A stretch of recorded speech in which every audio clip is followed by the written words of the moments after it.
see between Kalia and Tigreal, who will make the mistake? That is why I kind of hope for the Kalia, because that's gonna be funny as hell. 5 seconds. Imagine that. Imagine in a matchup where all eyes are on VP as the wild card favorites. Axe comes in and wins game number 1. Anything can happen at this point. We'll see just how they will be able to execute it. Because remember, everything is on the line. If Axe wants a chance to claim that trophy, I want that. the M7 trophy, they need to win it here, right now. That trophy looks so good, it cured my color blindness for a while. Wow. So what color is that? Gold. It is. Uh-oh. Forced to flicker is Pluto, and now it's going to be the puncture. And Quanok guns him down. First blood. Towards Pluto, that's going to be Badcott jumping in with the reposition. But they will try to conceal, or rather, secure that lethal. It's going to be secured by Throwboy with the red tree pressed.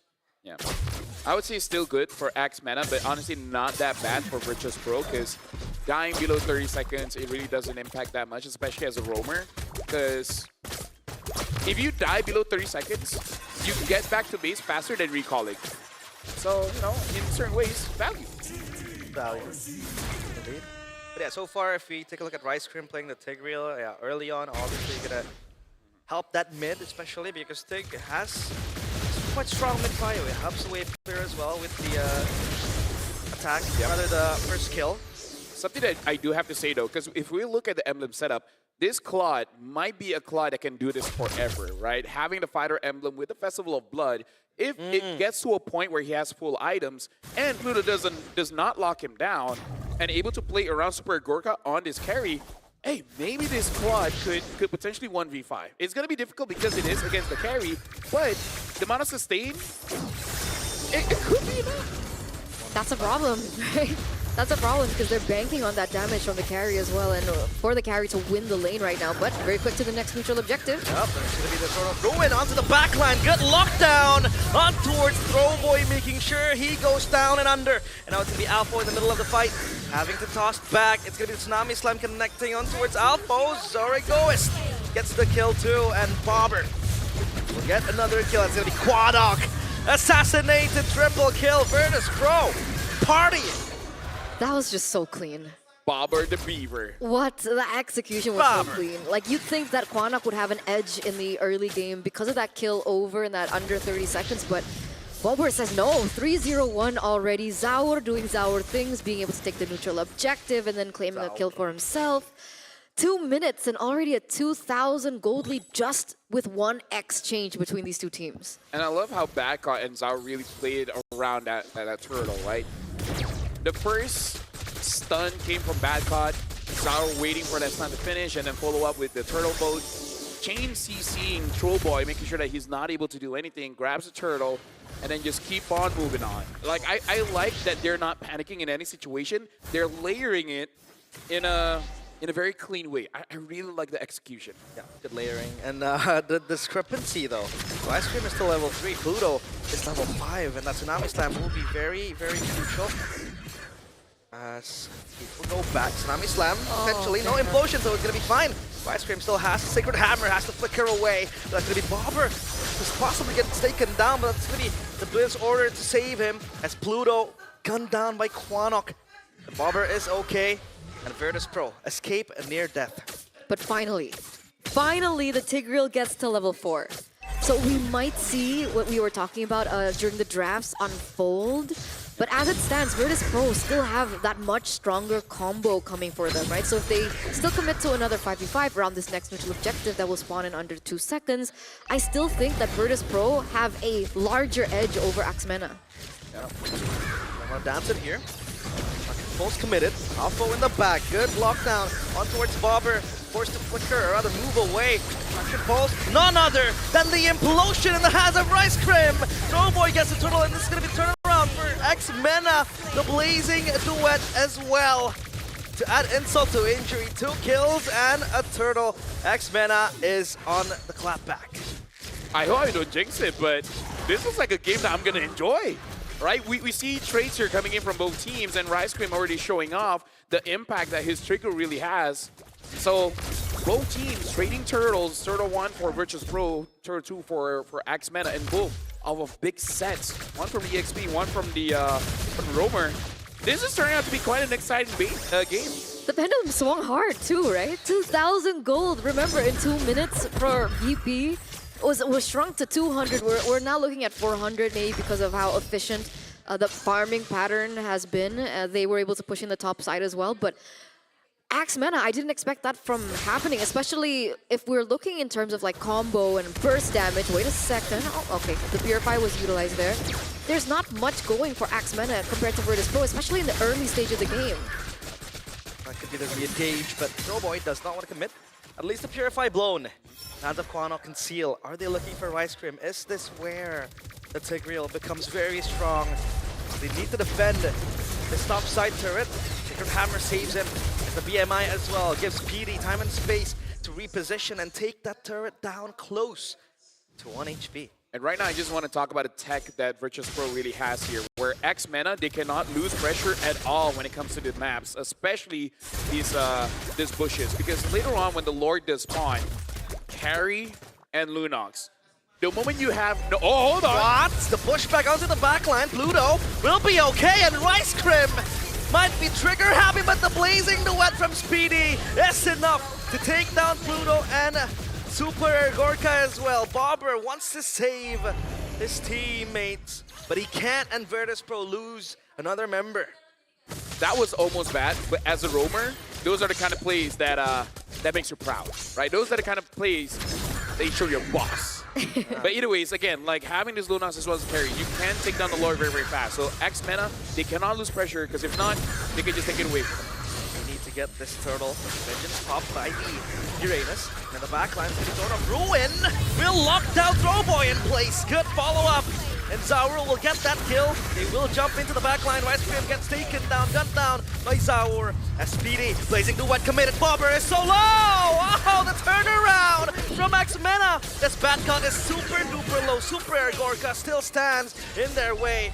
But Alpha will be a-okay. Super Air Gorka will be pushed back. The clapback from Axe Mena has been quite insane, right? You'd expect a Claude in the early stage to not be as, you know, as active as that, but he's been roaming around, participating in these team fights a whole lot. What is his item on? He only has 2 items. DHS. But he has already that much of an influence in how these team fights go. So despite Virtus.pro being able to take that neutral objective, the fact that they're able to take down 2 members, they're trading very well. I feel like I can make an entire podcast here, but I'm going to give a summary. Number one, the added buff to the gold in the gold lane helps him get his items fast. And we got to look at his build. Fighter Emblem with that Festival of Blood, making it so that he can stay in the fight for quite a long time. And the buff towards Demon Hunter Sword, 8% of your opponent's HP. So even with this one item, with the help of the set of the emblems, making it so that he can deal consistent amount of damage. Not super scary, but enough. It's relevant enough so that the Kimmy, as well as the Lancelot, has enough help for them to finish this off. They're so brave on Implosion. Will follow up onto Batcot, but he has the healing. As Rice Cream has to be taken down, the Sacrificial Lamb, and now Super Air Gorka gunning down Alpha. He is now online. Uh-oh, Speedy in enemy lines. He's gonna pop the blazing duet. He still survives for so long. Look at that lifesteal from Speedy. He is very brave. He trusts his gut. And Axe Mena lose Rice Cream and Alpha. And that's why he picks the Claude over the carry, man. Even if they lose, that's impressive. Wow. Speedy. Oh my god. This Lord, so important. Throwboy dancing around, prancing. Pops. Phantom Execution is going to be locked down. That is so wrong, but Throwboy still survived for how many much more, as he will be a-okay. No one gets taken down, but the Lord will spawn up top. I believe that Virtus.pro are challenged here, Yeah. right? We're finally seeing a game where they're like, they have to actually use all their like brain cells to figure out how to win this game. Like, sure, you see that they get the Lord, perfect, by the way, stopper by Batcot over and over. But for the most part, Axe Mena, now they have 2 members that they have to think about, right? Guanok is dealing a lot of damage already, and so is Speedy with what he was able to do earlier on. I feel like most of the brain cells are like, we gotta get Speedy, but then how? That's the only thing. Uh-oh. It might be a huge combo here as the Lord gets taken down quickly, so they clear that Lord. without having it touch that turret up top. I'm very impressed with this new build on the Claude. I'm liking it, and I'm not gonna like it at the same time. Oh, throw boy, solo kill, queuing up, but Speedy will re-engage with the Blazing Duet. It won't reach Sour. The damage! Yeah. What is that? 2 items. 2, He has right? 3 now. 3 now with the Corrosion side. finally, yeah. Man. Red team turret has been I'm a believer because if I remember back in M6, it was from Mena as well, showing up with the Bruno that took down SRG. So they just know how to find his goal lane tech. It's crazy. It's crazy. And then, like, the way that they were playing Speedy, did they funnel resources onto the Claude? Did he Not clear really. mid lane too? I mean, I think so, yes, but they didn't give it to him. He just took it. Yeah, he was pretty active joining the team fights, you mentioned it. The damage is there, but the icing on top is the fact that he got few kills when that skirmish happened. But look at the carry too. Evenly challenged with the same items. Yeah, the only big difference is just in the jungle here. Yeah. Zaur having Whoa. a much better time. 2K, gold up with the endless battle too. That's Badcot's fault. Bad god. Why did back out? I didn't catch it. Badcot's just so oppressive onto Throwboy. It's making it very difficult for him to look for things on the map. Multiple times he did lock down Throwboy. And they're trying to contest the objectives, Blue neutral team ones up turret top. has been destroyed. Recall for Super Gorka. If I'm Trollboy and I'm like, you know what? Backup is always going on to me. Speedy, you're having a good time. Can I just be tanks a lot? Tanks a lot. What's he building now? He does have. Oh, hold on. Tsunami slam onto Alpha. The vengeance will be good enough to help him escape. But look at the back line! Oh, Oh, Batcon with the Throne of Ruin, but Speedy gets deleted instantly. And now they want to re-engage, but no way. X-Mena is able to do just that. Throwboy, this is the puncture. He has no resets. And X-Mena, this is the first loss in a few team fights they've had. Well, he answered the question, right? How do they take Speedy down? It turns out it was as simple as Badcot looking for a proper setup and everyone else being able to dish out the damage afterwards, right? Super Gorka got him. And now Speedy won't be here for this neutral objective thing. Whoa, Bobber almost gets taken down, and now it's BP moving forward. Good Tsunami slam onto Alpha. That's gonna be the frontliner gone. Throwboy repositions with the puncture, and now their focus is shifted onto the Lord. Zaur will get that for free, but Batcot is taken down. Throwboy goes in, goes out safely. Rice Cream is jumping in! A 3-man implosion for Rice Cream, but Bobber will be able to bob and weave out. Zaur gets Quanok. X-Mena. An axe to their head, it seems like, after what was a heroic play from Rice Cream. If Speedy was there, they might have gotten 2 more kills. Hey, I didn't thought I would get hyped for this game. This is amazing. X-Mena really showing up, going up against Virtus.pro. But we can also see the weaknesses if Speedy does get caught. Because you can imagine in that Lord fight, if Speedy was there, even if Virtus.pro does get the Lord, they might have gotten way more than that. Yep. Zaur also wouldn't have stood a chance there. And we can see how comfortable Rice Cream is on the Tigreal. And you were the one to mention it, right? In the drafts, it popped up. It's not something that we see too often, a Tigreal as a roamer. But the moment that he was able to get that 3-man implosion, now, that was huge. Luckily, Bober still had ult, still able to get out of that. But if they were able to follow up properly, no resources, that would have been disaster for VP. He was also the one to make the plays in the previous game and the match that they had up against Guangzhou Gaming. So yeah, we'll see if he can deliver another big implosion, because that's also a winning condition now for X-Mena. Yep. This game, despite everyone doing quite a lot of plays, it's really about protecting your win condition here. Speaking on, Deleted quickly, Super Gorka.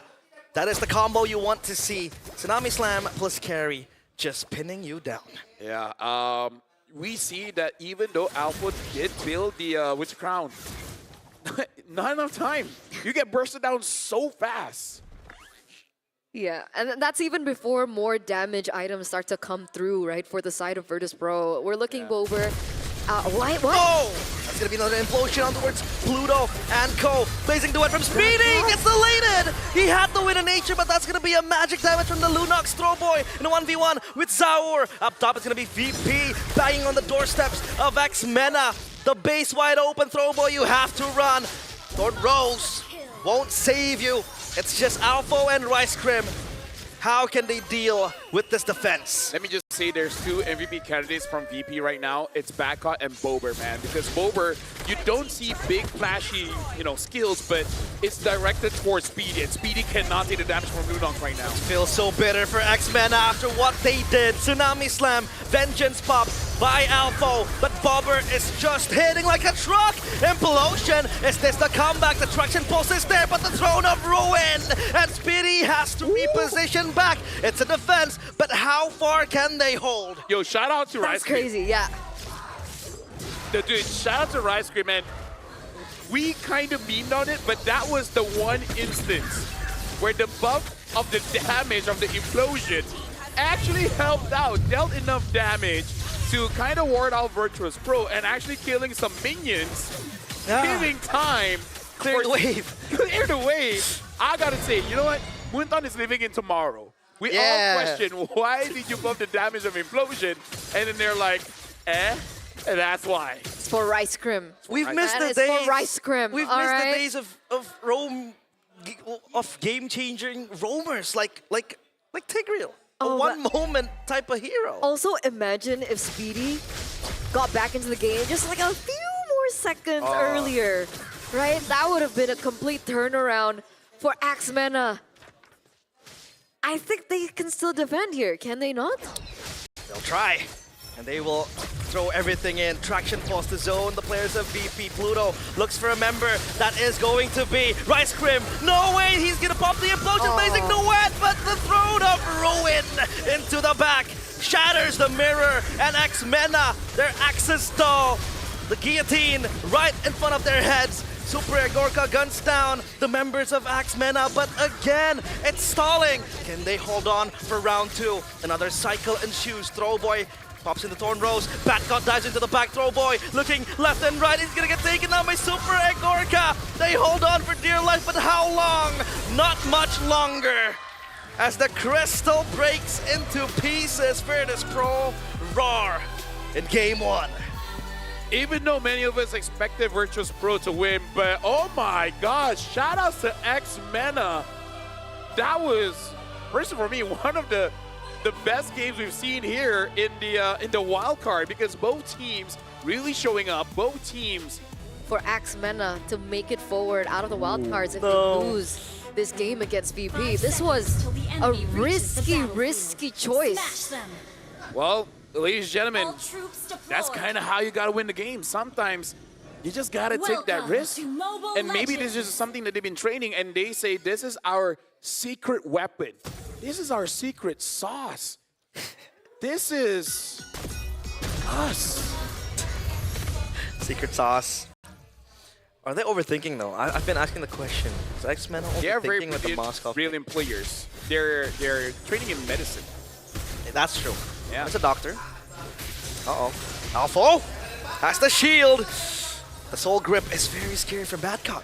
It heals him up and oppresses Alpha. Pull back Pluto with the lift off as well. He has time to heal. The Revitalize will save him. The throw boy will not be able to get the kill. Okay, Okay. where's the little? Show us. I think it's No, on that screen. oh yeah, that's true. You don't see it. Mine's blocked. Mine is blocked too. 6. Look at that. Oh, Yeah. You are really blocked. Yeah. No. Slight win for Super Gorka with that gold crab. Good time. Interesting as well for both the Moskov as well as the Claw. They go for Master Assassin instead of going for more sustain with the Festival of Blood. Phoebe. So it feels like a little bit more standard marksman lane, no? Yeah. Oh, Speedy flickers away with the step away as well. The TP.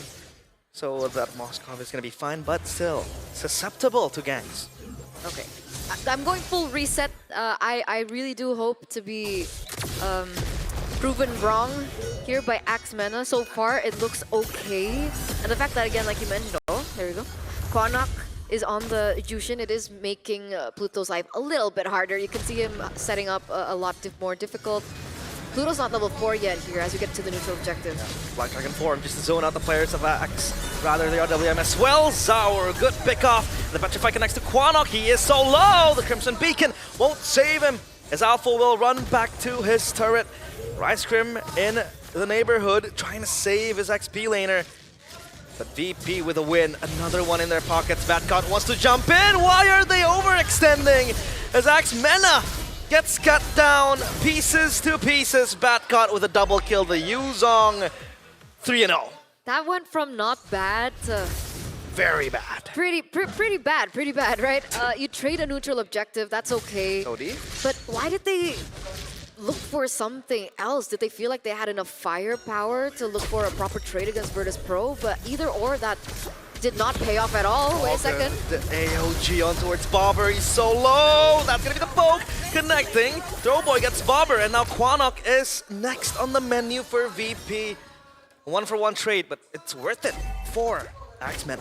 Again, like I said, if you have one way to describe X-Men, it's fearless, man. They go for those fight, but you got to be a bit critical as well, because in that previous sort of fight, it's either Quanok being in a very bad position or he made a call and the entire team just did not agree with his call. So it's either or. It's either miscommunication by the chance of you just not going with the call of whoever your shot caller is, or it's just Quanok just in a bad position. It's like flipping a coin.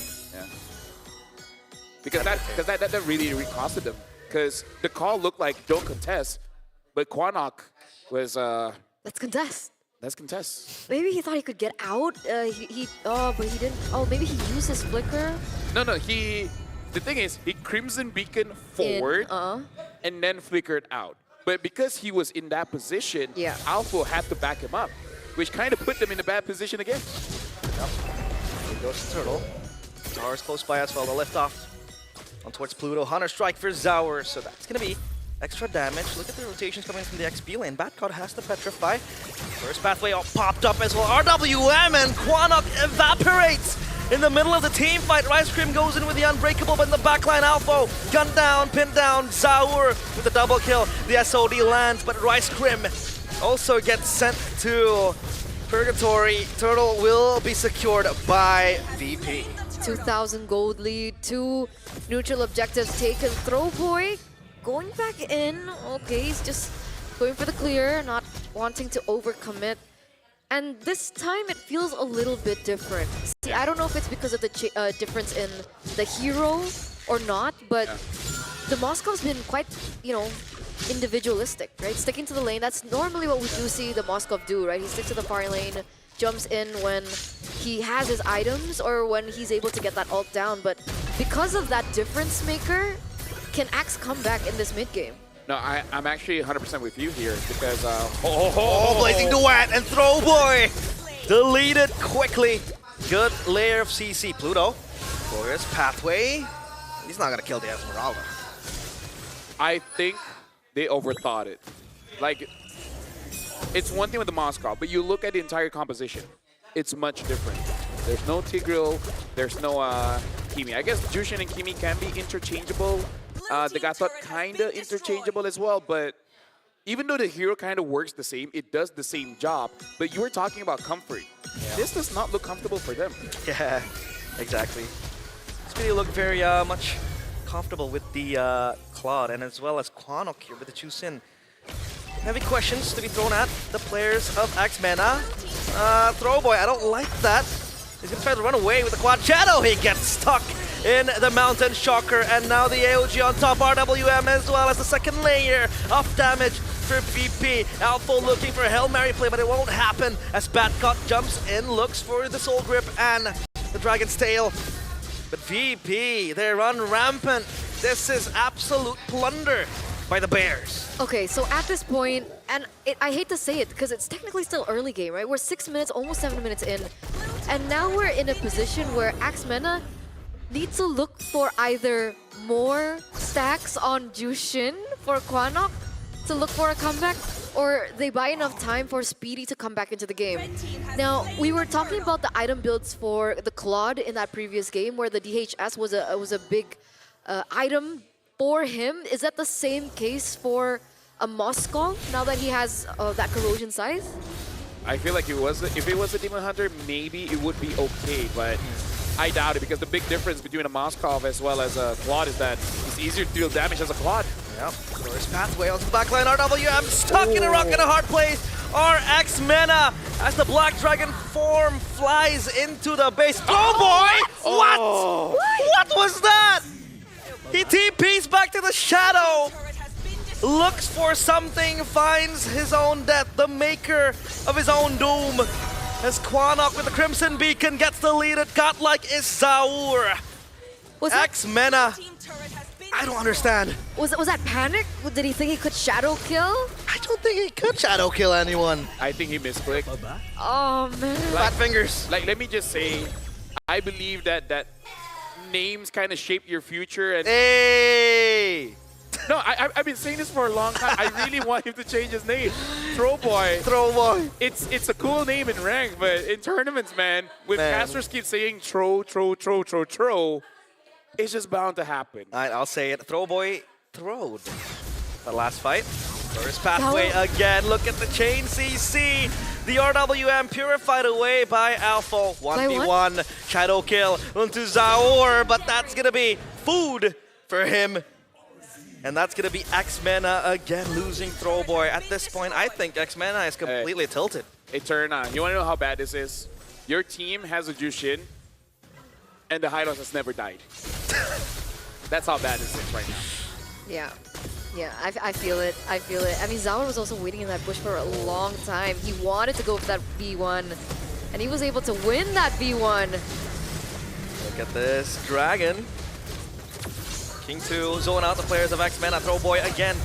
Looking to look for an angle, but oh, the Blazing Duet into the backline. Throw Boy under the fountain still survives. And Super Gorka has to BMI his way back to safety. Golden Staff completed. Rice Cream will be gunned down. It's a mega kill for Batcot. It is so depressing as Virtus.pro confidently gets the win, and X-Mena will have to stumble.